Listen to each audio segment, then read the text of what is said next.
கைரேகை சாஸ்திரத்தில் கை விரல்கள் குறித்தும் இந்த ரேகைகள் குறித்தும் இந்த வீடியோவில் காணலாம்.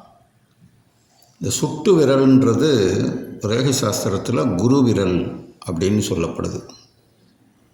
நடுவிரல் சனி விரல் என்று சொல்லப்படுகிறது. மோதிர விரல் சூரிய விரலாக சொல்லப்படுகிறது. சுண்டு விரல் புதனுக்குரியதாகவும் பெருவிரல் சுக்கிரனுக்குரியதாகவும் கூறப்படுகிறது. அதுபோல் ரேகைகளில் ஆயுள் ரேகை, புத்தி ரேகை, இருதய ரேகை, விதி ரேகை, தனரேகை, சந்திரமேட்டு ரேகை, சுக்கிரமேடு, கங்கண ரேகை, களத்திர ரேகை, செவ்வாய் மேடு இப்படி கூறப்படுகிறது.